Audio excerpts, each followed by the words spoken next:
Hi, Trevor here, reflecting on life through music. Thank you for stopping by.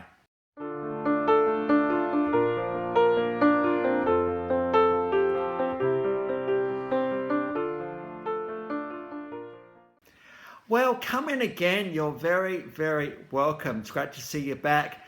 I trust you enjoyed my last video on piano legend Fats Domino and through I found my thrill on Blueberry Hill or something like that when we looked about the thrill in relationships. Hey, I'd want to go on Blueberry Hill for a bit of a thrill too, I'm thinking. So trust you found that one encouraging.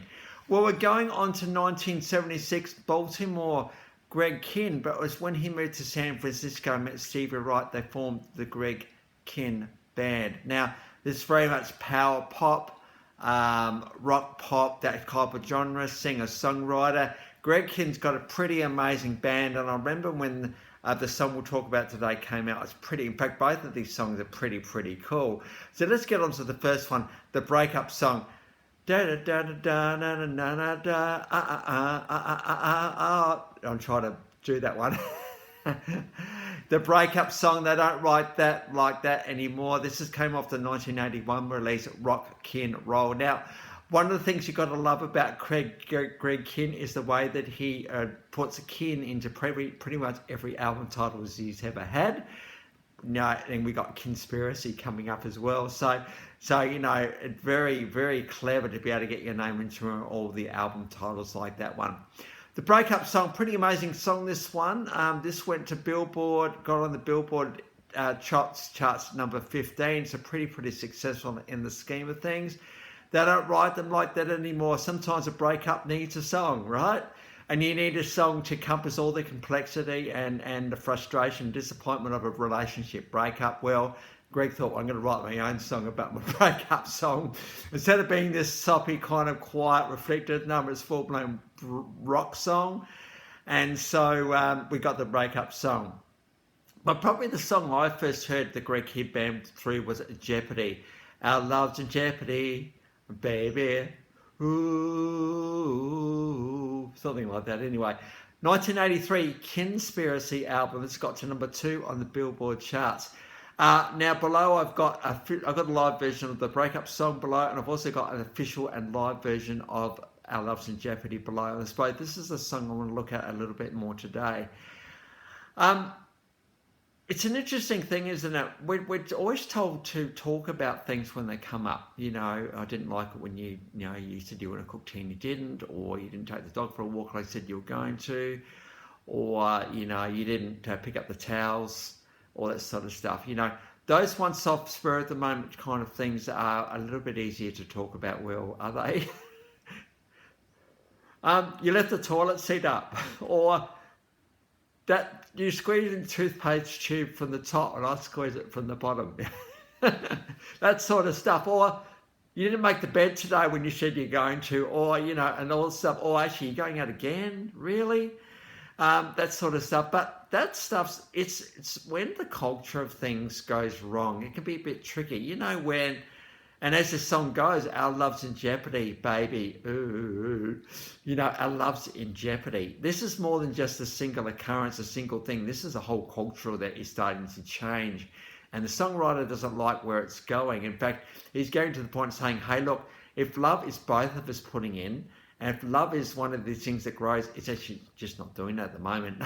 So our love is in jeopardy. Now, jeopardy is a pretty full-on word. It's like, it's not good.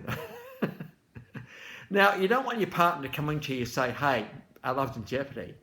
No, we don't want to do that, because what we need to do is we need to address the cultural shifts in relationships when they happen. So when we sense there's something new starting with something different we're not liking, that's when we need to bring it up. And, you know, if you are in a relationship and you love each other and all the rest of it, you're going to listen to those things when you either say them or you get said to. So we don't want our love to get in jeopardy. We want to be able to talk about things before it gets to that point. And so the call of Greg Kihn today very much is the concept of culture of relationships, and when the culture isn't going well, the fact we need to do something about it. Or to address the elephant in the room, you know, the thing that's making us walk on eggshells just a little bit because we don't really know how to bring it up. But the best thing we can do is to bring it up. but bring it up in a loving and kind way, because the other person may not even realize that anything's going wrong.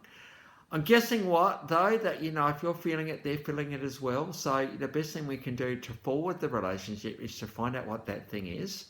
Look at it from an independent perspective. Two of you sit on the couch and you put the relationship out there and you think, okay, now what's going on here? Well, he's thinking that and she's thinking that. Well, why is that happening? And then we can work it out that way, so the relationship can get stronger and deepen.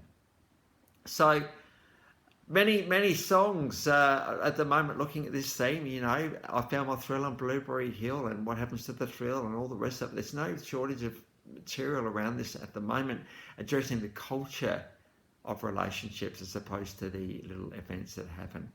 So Greg Kihn, between 1976 and 2017, there's been 23 albums, studio releases, compilations, and a few other bits and pieces. And amongst that, 14 singles. And as we've already said, the Breakup Song got to number 15 and Jeopardy to number 2. You may remember Weird Al Yankovic doing a parody of I Lost on Jeopardy.